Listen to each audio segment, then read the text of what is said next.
So far, what I know is you guys shot and grievously wounded a prominent and very well-liked member of the San Francisco bar.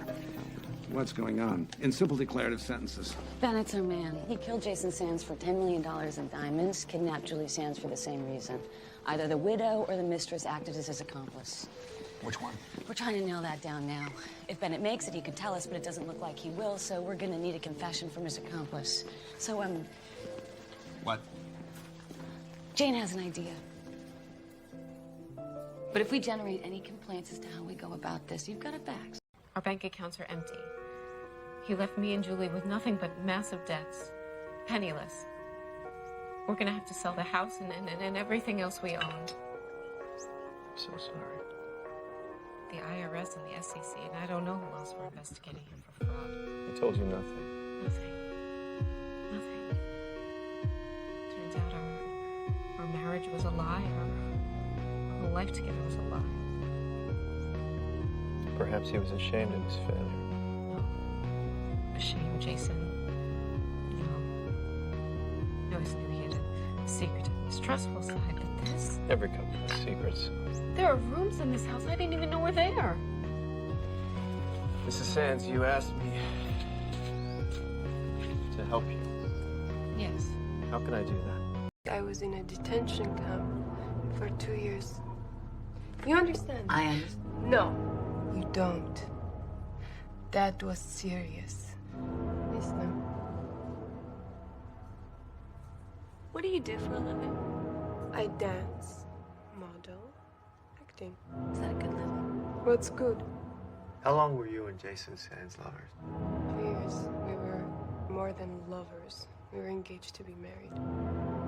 He was already married. No, he was divorcing her. She doesn't know that. Oh, sure she does. Why would she tell you? It's embarrassing. He doesn't want her anymore. It is embarrassing. What were you looking for? And we loved each other. You loved each other. We hear that. What were you looking for on the boat? Jason bought $10 million of diamonds for when we would run away. Jane, you close cases. You close like a fiend, so I tolerate you, and I protect you. And I let you make Lisbon's life a misery. But there's a line. There is a line, and when you cross it, I will protect myself and this unit, and I will throw you to the wolves. Okay. As long as we're clear. Hey. Write this down. Adriana Janovich. It's a crazy Armenian dancer that Jason was tapping. Why? She's a mercenary bitch. She made Jason's life misery and made him like it. She used to work for us, so I know wherever I speak. You should check her out. The other one, Lewis, has the same line. There were Class A drugs all over his house, so we can hold them as long as it takes. Janovich. I think she's in on this one, but we can bring her back in just to be safe. Well, don't let up on him. We need a result here. Mrs. Sands. The Mentalist follows Patrick Jane, a former con artist turned consultant for the California Bureau of Investigation, or CBI. Once a self-proclaimed psychic medium, Jane used his talents to scam people. But everything changed when his arrogance put his family in danger. Haunted by the brutal murder of his wife and daughter by the serial killer Red John, Jane renounces his psychic act. Instead, he dedicates his life to catching criminals using his razor-sharp observational skills and psychological tricks.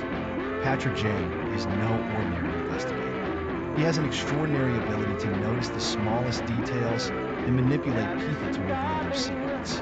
Whether it's solving a murder or playing mind games with suspects, Jane's charm and wit always steal the show. But underneath his playful demeanor lies a man driven by vengeance.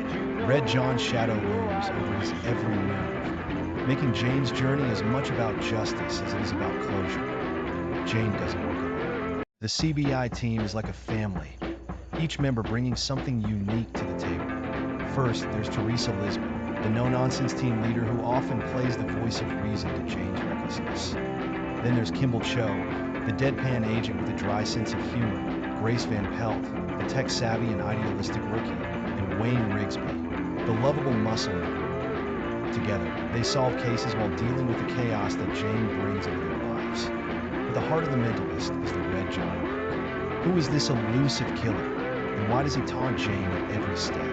The show keeps us guessing with chilling clues, cryptic symbols, and shocking twists. Red John is more than a villain. He's Jane's obsession. The show's ultimate showdown between the two is one of the most memorable moments in TV history. The Mentalist isn't just a procedural drama. It's a show about redemption, grief, and the power of the human mind. Jane's journey is both heartbreaking and inspiring, reminding us that even in the dark,